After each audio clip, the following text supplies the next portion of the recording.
টাইটানিকের ভবিষ্যৎবাণী, যা আগেই লেখা হয়ে গেছিল, ঠিক টাইটানিক ডোবার 14 বছর আগে।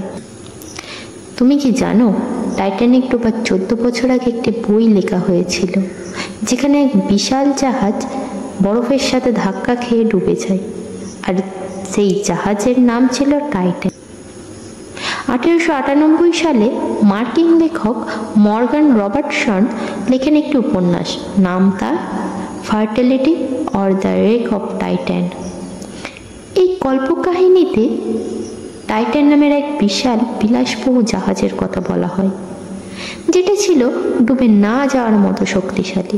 কিন্তু এপ্রিল মাসে উত্তর আটলান্টিকে সেই টাইটান জাহাজ এক বরফের সঙ্গে ধাক্কা খেয়ে ডুবে যায়, আর পর্যাপ্ত লাইফ বোট না থাকায় বহু যাত্রীও মারা যায়। তবে আশ্চর্যের বিষয় হলো, 14 বছর পর 1912 সালে সত্যিকারের টাইটানিক নামের এক জাহাজ আসে, আর সেও সেই একইভাবে একই জায়গায় একই কারণে বরফের সাথে ধাক্কা খেয়ে ডুবে যায়। এত মিল দেখে অনেকেই বলেছে, এটা কি নিছক কাকতালীয়, না এটা ভবিষ্যৎবাণী ছিল? তোমার কি মনে হয়, এটা কি শুধু কল্পনা ছিল, না সত্যিই ভবিষ্যতের কোনো ইঙ্গিত ছিল এই বইয়ের পাতায়? কমেন্টে জানাও তোমার মতামত।